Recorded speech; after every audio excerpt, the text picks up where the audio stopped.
డబ్బును ఆశించేవాళ్ళు బతికి బట్ట కట్టరండి. ఎందరో డబ్బును ఆశించి వాళ్ళు చంపేసుకున్నారు. ఇప్పుడు మత్తయి వార్తలు విందాం. ఎవరో ఇద్దరు యజమానులకు దాసుడిగా ఉండనేరడు.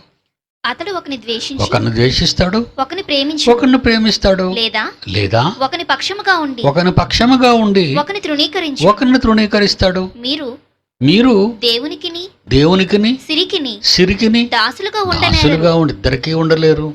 ఇక దీన్ని ఆశించి పీకలు కూడా కోసుకున్నారంటాడు. తిమోతి పత్రిక మొదటి పత్రిక తిమోతి 10వ వచనం 6వ అధ్యాయం. ధనాపేక్ష. కరెన్సీ కట్టల మీద మనసుంటే, కరెన్సీ కట్టలను చూడాలని కళ్ళు అనుకుంటే, నీ కరెన్సీ లెక్కెంతో వినాలనుకుంటే అది క్రూరమృగం. రక్తానికి మరిగిన క్రూరమృగం. నువ్వు దాన్ని చూడగానే కట్టలు చూడగానే పొంగిపోతావు.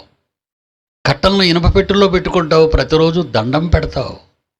ఈయన పెట్టె మీద నువ్వు నమ్ముకున్న నీ మనోభావానికి తగిన దేవుణ్ణి ఒక ఫోటో పెట్టుకుంటావు. అవి నువ్వు చేసుకున్నవే. ఈ క్రూరమృగాన్ని నువ్వే చేశావు. మీరే ముద్రించుకున్నారు, మీరే లోబడుతున్నారు. దేవుణ్ణి విడిచారు. 60-70 ఏళ్ళకు కావలసిన కరెన్సీ సరిపోతుందంటే నీకు చాలదు. నీ తరాల్లో కొన్ని వందల తరాలు కూర్చొని తినేటంతటి సంపాదన ఒక్కొక్క రాజకీయ నాయకుడు దాచుకున్నాడు. అండర్స్టాండ్. వీళ్ళు పాలకులు. వీళ్ళెవరు?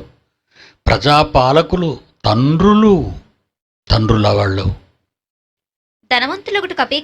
ధనవంతులగుటకు అపేక్షించువారు శోధనలో పడతారు. ఉరి అవివేకయుక్తములు అనవసరమైన పనులు కల్పించుకుంటావు. నీకు హాని కలిగించే అనేకమైన దురాశలలో పడుదురు. అటివి మనుషులను నష్టములోను నాశనములోను ముంచివేయును. ఎందుకంటే ధనాపేక్ష సమస్తమైన కీడులకు మూలం. కొందరు దాన్ని ఆశించి, ఈ పత్రిక రాసేటప్పుడు కొందరే ఆశించారనుకున్నది ఆ ప్రారంభ సంఘం. ఆ రోజున్న సంఘాలు కొందరు ఆశించి కాదు, ఇంచుమించు అందరూ ఆశించి విశ్వాసము నుండి తొలగి నానా బాధలతో తమ్మును తామే పొడుచుకున్నరి.